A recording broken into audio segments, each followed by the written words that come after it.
Hello there, dear friends, and welcome once again to the Relaxed Fantasy Review. Today, we're continuing our series in the Humblewood book, talking about the player options that we find within.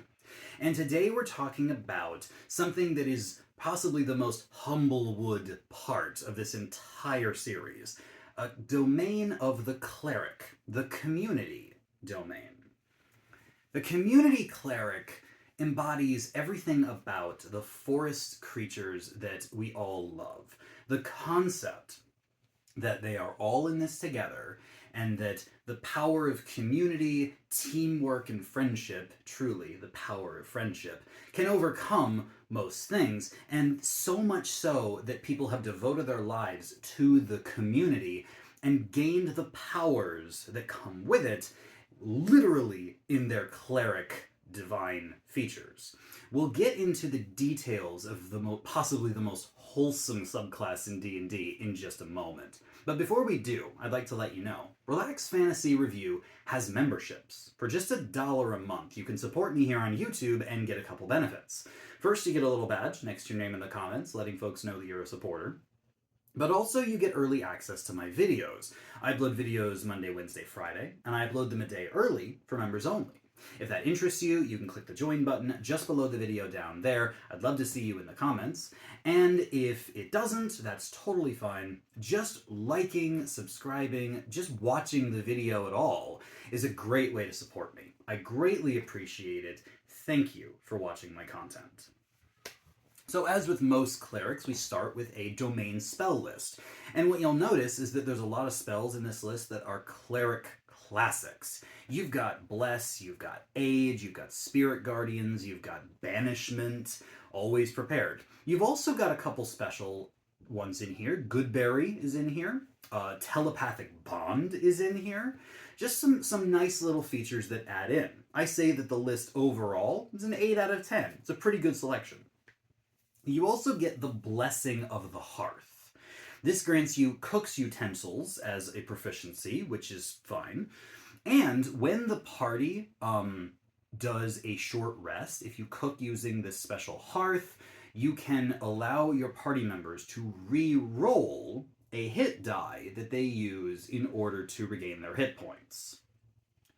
Which is cool, I guess. It's similar to the Bard's Song of Rest ability, except that instead of granting extra hit dice, you just get to re-roll one.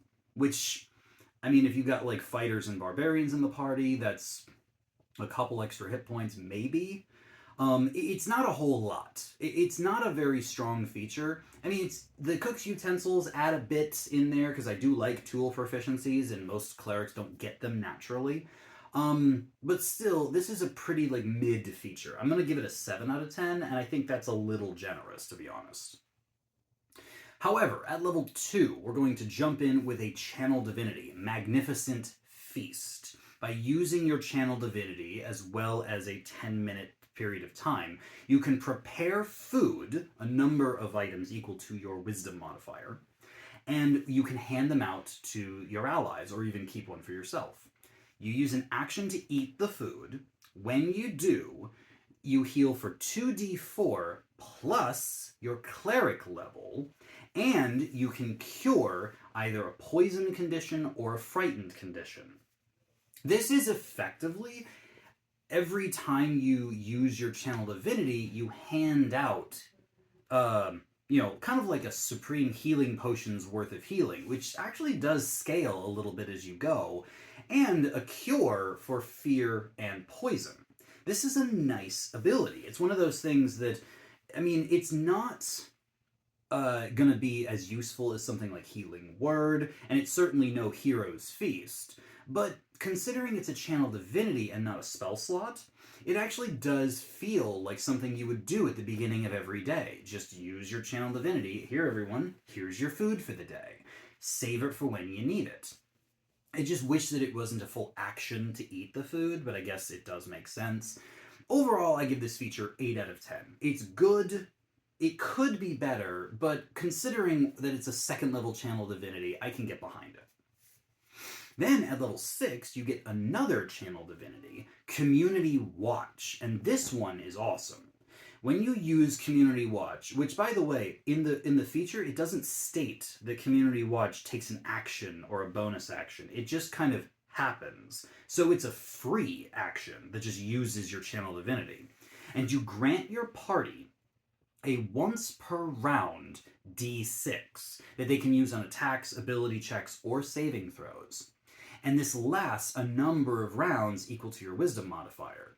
What this means is that you can activate your Channel Divinity and basically hand out a Super Bless, a D6 instead of a D4, and it affects attack rolls, ability checks, and saves for 3 to 5 rounds, depending on your Wisdom modifier.